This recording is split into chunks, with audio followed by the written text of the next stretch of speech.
Hello and welcome दोस्तों, स्वागत है आप सभी का आयुर्वेदा ज्ञान ऑफिशियल पर। आप देखना शुरू कर चुके हैं आयुर्वेदा ज्ञान ऑफिशियल।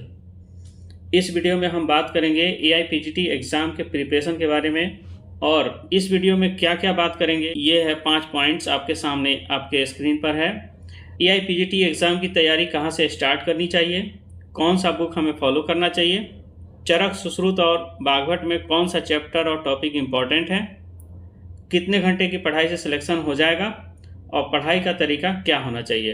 तो चलिए एक एक करके हम इन सभी टॉपिक पर डिस्कशन स्टार्ट करते हैं। सबसे पहला सवाल है AIPGT एग्ज़ाम की तैयारी कहाँ से स्टार्ट करनी चाहिए। जहाँ तक मेरा एक्सपीरियंस है मैं इसके बारे में बताना चाहूँगा कि आप AIPGT एग्ज़ाम की तैयारी अगर आप इंटर्नशिप में हैं, फर्स्ट ईयर में हैं, सेकेंड ईयर में, थर्ड ईयर में हैं, तो फर्स्ट ईयर और सेकेंड ईयर में तो नहीं, लेकिन थर्ड ईयर और फोर्थ ईयर से आपको कम से कम स्टार्ट कर देनी चाहिए। इसमें सबसे पहले अगर आपको पढ़ना है तो सबसे पहले आप चरक संहिता को फोकस करें। चरक संहिता में एक बार पकड़ अगर बन जाती है तो आप अदर संहिताओं को कंपैरिजन बेसिस पे आप पढ़ाई कर सकते हैं। इसमें जो सारे टॉपिक और सारे चैप्टर को पढ़ना इम्पॉसिबल है और वो ये कोई नहीं पढ़ता है। इसमें सिलेक्टेड टॉपिक और सिलेक्टेड चैप्टर की ही पढ़ाई की जाती है और उस जहाँ से क्वेश्चन आने की संभावना ज़्यादा होती है।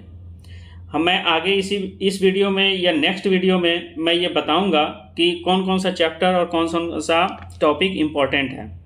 तो इस वीडियो में आप लास्ट तक बने रहिए और तब तक आप हमें कमेंट करके बताइए कि आप लोग कैसे पढ़ाई करते हैं, क्योंकि मैं लास्ट में ये बताने वाला हूँ कि आप लोगों का पढ़ने का तरीका क्या होना चाहिए, जिससे आप कोई भी कंपटीशन, सिर्फ AIPGT ही नहीं बल्कि कोई भी कंपटीशन आप फाइट कर सकते हैं। क्योंकि बहुतों को ये नहीं पता होता कि पढ़ना कैसे चाहिए। तो इसमें दूसरा टॉपिक है हमें कौन कौन सा बुक लेना चाहिए। देखिए यहाँ पर आपको स्क्रीन पर दिख रहा होगा कौन कौन सा बुक हमें प्रेफर करना चाहिए। तो इसमें कुल टोटल हमने 8 बुक्स लिखी हैं और इन्हीं बुक्स पर ही ज़्यादा फोकस किया जाता है। क्योंकि अगर आप ज़रूरत से ज़्यादा बुक खरीद लेंगे उसका कोई मतलब नहीं होता है। आप सिर्फ अपने बुक स्टॉल को बढ़ा सकते हैं, अदरवाइज आपका उसमें कोई मतलब नहीं होता है। सबसे पहले चरक संहिता काशीनाथ पांडे और गोरखनाथ चतुर्वेदी की आती है, इसका दोनों पार्ट होना चाहिए। सुश्रुत संहिता अंबिका दत्त शास्त्री का, इसका भी दोनों पार्ट होना चाहिए। बागभट अत्रिदेव का आता है, लेकिन अगर आपके पास नहीं है अत्रिदेव तो इसके अलावा जो भी आपके पास है वो आपके काम की चीज़ है बागभट। उसके बाद आता है एक आयुर्वेद संग्रह, गोविंद पारिख के नाम से आती है, ये किताब तो होना ही चाहिए।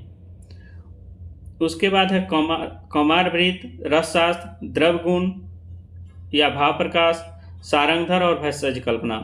ये 4 किताबें मोस्ट इम्पॉर्टेंट होती है, लेकिन इसके लिए आपको अलग से किताब खरीदने की कोई ज़रूरत नहीं है। क्योंकि ये अलग से अगर आप किताब खरीदें तो महंगी पड़ेगी और उसमें आपको कुछ समझ में नहीं आएगा। इसके लिए मैं ये प्रेफर करूँगा कि किसी भी इंस्टीट्यूट का, कोई भी कोचिंग इंस्टीट्यूट है उसका नोट्स आते हैं, उस नोट्स में ही सारी चीज़ें होती हैं और एक क्रमबद्ध तरीके से जो इम्पोर्टेंट चीज़ें हैं वहीं उसमें लिखी जाती हैं। तो आप कोई भी कोचिंग इंस्टीट्यूट का आप इसमें इन 4 किताबों के लिए आप फॉलो कर सकते हैं। कौमारवृत, रसशास्त्र, द्रव्यगुण या भाव प्रकाश, सारंगधर या भेषज कल्पना, इसके लिए आप इन किताबों को फॉलो कर सकते हैं। उसके बाद क्वेश्चन प्रैक्टिस सबसे मोस्ट इम्पॉर्टेंट होता है कि क्वेश्चन प्रैक्टिस हमें कहाँ से करनी चाहिए। देखिए क्वेश्चन प्रैक्टिस जो है मैंने जो किया है मैं वहीं आप लोगों को बताऊंगा और मेरा जो एक्सपीरियंस है मैं उसे भी शेयर करूंगा। क्वेश्चन प्रैक्टिस सबसे मोस्ट इम्पॉर्टेंट पार्ट होता है प्रिपरेशन का, और क्वेश्चन प्रैक्टिस के बिना आप कितना भी पढ़ाई कर लें कोई मतलब नहीं होता है। तो क्वेश्चन प्रैक्टिस के लिए आप अलग से किताब खरीदेंगे वो काफ़ी महंगी पड़ेगी। अगर आप किसी कोचिंग इंस्टीट्यूट का क्वेश्चन प्रैक्टिस सेशन ले लेते हैं 1 साल या 2 साल की वैलिडिटी वाली, तो उसमें आपको क्वेश्चन भी ज़्यादा मिलेगा, अलग से किताब खरीदने की ज़रूरत नहीं पड़ेगी और आजकल ऑनलाइन एग्ज़ाम होता है तो उसके लिए भी आपको फ़ायदा मिल जाएगा। उसमें भी आप बढ़िया वाला देख करके ले लीजिएगा। मैं कोई सजेस्ट नहीं करूँगा, बट उसमें भी आता है जैसे कि चैप्टर वाइज जिसमें हो, ऐसा क्वेश्चन प्रैक्टिस सेशन लीजिएगा जिसमें चैप्टर वाइज भी क्वेश्चन हो, स्थान वाइज भी क्वेश्चन हो, 1 से 5, 5 से 10 इस तरह का भी क्वेश्चन हो, ठीक है, और बहुत सारे मॉक टेस्ट भी हों, प्रीवियस ईयर के क्वेश्चन भी अवेलेबल हों। ऐसे जगह से अगर आप परचेज करते हैं तो आपके लिए काफ़ी फ़ायदेमंद होगा। 2 से 3 हज़ार में ये मिल जाता है। और किताब खरीदने के लिए आपको एक तो किताब का अलग से टेंशन होता है, ऊपर से किताब जो है महंगी पड़ेगी। तो मैं क्वेश्चन प्रैक्टिस के लिए भी किसी कोचिंग इंस्टीट्यूट का आप क्वेश्चन प्रैक्टिस सेशन ले लीजिए, वो सबसे बढ़िया होता है। उसके बाद हम बात करेंगे थर्ड टॉपिक कि चरक, सुश्रुत और बागट में कौन कौन सा चैप्टर और टॉपिक इम्पोर्टेंट है। इस वीडियो में मैं इस बात को नहीं बता पाऊंगा क्योंकि वीडियो काफ़ी लंबी हो जाएगी। मैं एक एक करके चरक, सुश्रुत और बागवट पर मैं अलग से वीडियो लेके आऊँगा, जिसमें आप लोगों को मैं बताऊंगा कि चरक में, सूत्रास्थान में, फिर सूत्रास्थान में चैप्टर वाइज कौन कौन से टॉपिक इम्पोर्टेंट है, फिर विमान स्थान, उसी तरह से सुश्रुत का भी बताऊंगा, उसी तरह से मैं बागवट का भी बताऊंगा, और बाकी कौमारवृत्त, रसशास्त्र और द्रव्यगुण सारंगधर संहिता में भी थोड़ा बहुत मैं बताऊंगा। तो उसके लिए आप दूसरे वीडियो का आप वेट कर सकते हैं। फिर अगले टॉपिक है कितने घंटे की हमें पढ़ाई करनी चाहिए। देखिए, सबसे इम्पोर्टेंट क्वेश्चन है ये कि कितने घंटे की पढ़ाई करनी चाहिए, क्योंकि कोई भी अगर टॉपर होता है तो सब लोग यही पूछते हैं कि कितने घंटे पढ़ना चाहिए, कितने घंटे पढ़ना चाहिए। देखिए, घंटा मायने नहीं रखता है। कोई टॉपिक जो है किसी को 1 घंटे में समझ में आती है तो वही टॉपिक किसी और को 4 घंटे में समझ में आती है। तो ये तो आप पे निर्भर करता है कि आपको वो टॉपिक कितने देर में समझ में आ रहा है और कितना देर हमें उसको ध्यान से पढ़ना चाहिए। तो इसमें मैंने इसको 2 कैटेगरी में डिवाइड किया है। पहला वो जो इस बार एग्ज़ाम देना चाहते हैं, यानी कि जिनका एग्ज़ाम 2 या 3 महीने में होने वाला है या नेक्स्ट ईयर का प्लान कर रहे हैं। तो जो इस बार एग्ज़ाम देना है उनको तो कम से कम 6 से 8 घंटे से कम नहीं पढ़ना चाहिए, क्योंकि जो पहले अगर इस बार एग्ज़ाम दे रहे हैं तो पहले थोड़ा बहुत पढ़ाई किया होगा उन्होंने। अगर नहीं किया है तो 2 से 3 महीने में नहीं हो पाता है। पहले से किया हुआ है तो 3-4 घंटे, 5 घंटे या 7 घंटे तक पढ़ करके आप पूरे सिलेबस को कंप्लीट कर सकते हैं और साथ में टेस्ट भी लगा सकते हैं, क्वेश्चन भी लगा सकते हैं। तो मे भी एक चांस बन जाता है कि 250 या 300 के आसपास जो है नंबर आ जाए। अब कटअप भी हाई जाने लगा है तो उस हिसाब से हमें तो लगता है कि 1 साल पहले से ही इसका प्लानिंग करना चाहिए। तो इंटर्नशिप के साथ भी इसे कर सकते हैं कम से कम, लेकिन उसके लिए काफ़ी आपको प्रिपरेशन जो है काफ़ी अच्छे से करना होगा। जैसे 6 या 8 घंटे का अलग से आपको समय निकाल के अपने डेली लाइफ में देना होगा।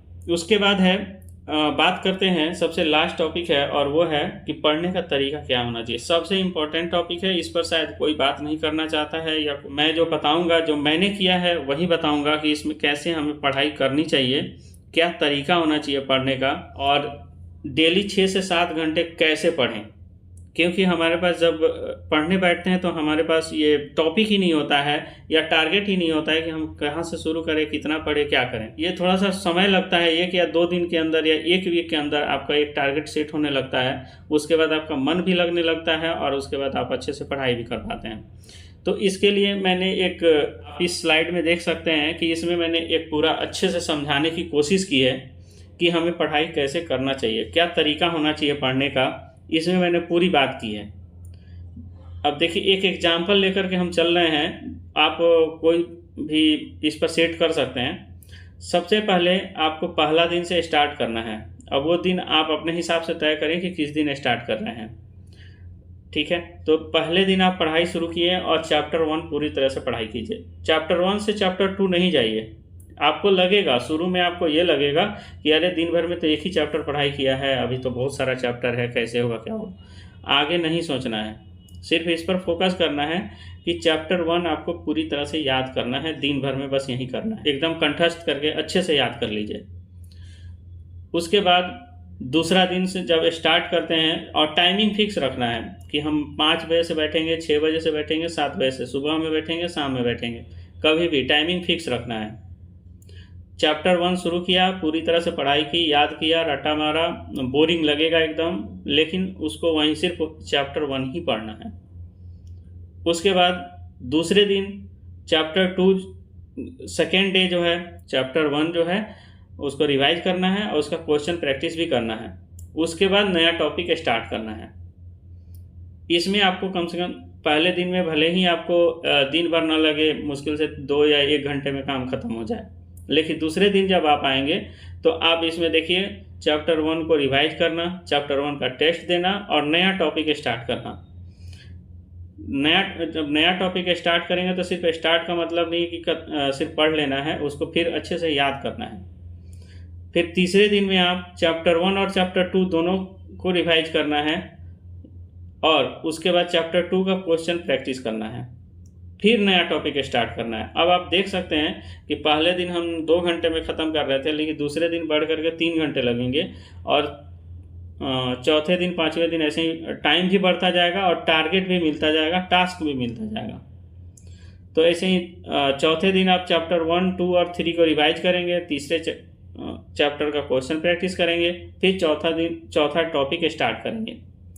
पाँचवें दिन 1, 2, 3 और 4 चैप्टर को रिवाइज करेंगे, चौथे चैप्टर का टेस्ट देंगे और 5वां टॉपिक स्टार्ट करेंगे। फिर छठे दिन 1, 2, 3, 4, 5 चैप्टर को आप रिवाइज करेंगे, 5वें चैप्टर का टेस्ट देंगे और फिर छठा टॉपिक स्टार्ट करेंगे या छठा चैप्टर स्टार्ट करेंगे। 7वें दिन आप 1, 2, 3, 4, 5, 6 चैप्टर को रिवाइज करेंगे, फिर छठे चैप्टर का आप टेस्ट देंगे, उसके बाद 7वां टॉपिक स्टार्ट करेंगे। अब आपके पास टाइमिंग भी बढ़ता जा रहा है और टास्क भी बढ़ता जा रहा है। 8वें दिन आपको क्या करना है, लगभग पहला चैप्टर जो है 6 से 7 बार रिवाइज हो चुका है, तो आप उसे स्किप कर दीजिए। उसके बाद नया ऐड करते जाइए, आगे की तरफ नया चैप्टर ऐड करते जाइए और पीछे वाला चैप्टर छोड़ते जाइए। इससे आपको क्या फ़ायदा होगा, इससे आपको ये फ़ायदा होगा कि एक चैप्टर को इतना 7 बार रिवाइज हो चुका है, यानी कि अलग से आपको रिवीजन सेशन नहीं लेना पड़ेगा। लगभग वो चैप्टर आपको याद हो चुका है और इसी तरह से सारे चैप्टर जो है रिपीट होते चले जाएंगे। 6 से 7 दिन में आपके 7 बार रिवाइज भी हो रहा है और साथ में आपका टाइमिंग भी बढ़ रहा है, टास्क भी आपको डेली का डेली आपके खुद के लिए टास्क बना रहे हैं। और मान लीजिए एक दिन कभी स्किप हो गया या कभी तबीयत खराब हो गया, कुछ भी हो गया, लेकिन आपका टास्क हमेशा बना रहेगा। तो मैंने ऐसे ही पढ़ाई की थी, तो मैंने आप लोगों को सोचा कि मैं बता दूं। अगर आप इससे थोड़ा बहुत भी अच्छा लग रहा, थोड़ा बहुत भी कुछ सीखने को मिला हो, तो आप इस वीडियो को लाइक कर सकते हैं और साथ में कमेंट करके हमें बता सकते हैं। बाकी मैं अब नेक्स्ट वीडियो में मैं बताऊंगा कि सूत्रस्थान के चैप्टर 1 से लेकर 30 में कौन कौन सा चैप्टर इंपॉर्टेंट है और उस चैप्टर में कौन कौन सा टॉपिक इंपॉर्टेंट है। आपके स्क्रीन पर एक श्लोका दिख रहा होगा, प्रवृत्ति हेतुर्भावानां न निरोधे अस्ति कारणम के चित्रापि मन्यते हेतुर प्रवर्तनम। आपको हमें इस श्लोका का रेफरेंस बताना है। कमेंट बॉक्स में इसका श्लोका का रेफरेंस सही होगा, मैं उसे हार्ट दे दूंगा। वीडियो में बने रहने के लिए बहुत बहुत धन्यवाद। Wait for the next video. Thank you.